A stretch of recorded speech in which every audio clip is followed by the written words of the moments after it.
Stephen Redsell and I'm the head chef at Framptons in Tunbridge Wells, and today I'm going to be making for you a fallen soufflé cake using Fairtrade chocolate and Fairtrade cocoa powder.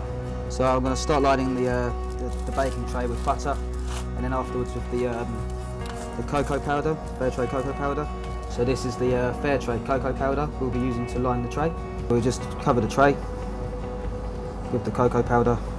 So we're going to separate our egg whites and our egg yolks into two separate bowls. Both of these are going to be used within the recipe, and obviously we'll see that a bit later on. 500 grams Fairtrade chocolate, and into this we're going to have to put 250 grams of butter, so that goes into the tub.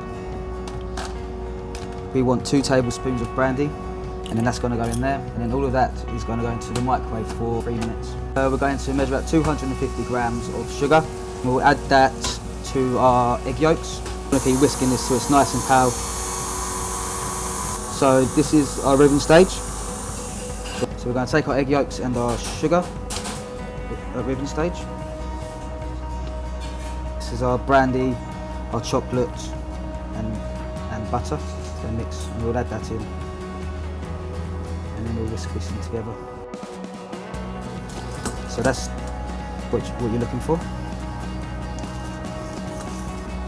So using the egg whites that we had from earlier, we're going to put into the KitchenAid, and we're going to bring this to a stiff peak with a nice light and airy. So now we're going to fold our egg whites through our chocolate and egg yolk mix.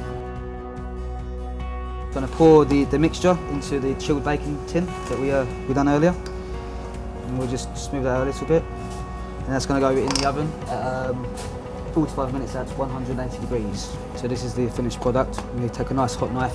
It's quite crumbly, so you see it's got no flour through it actually. Just finish it off with a dusting of ice and sugar.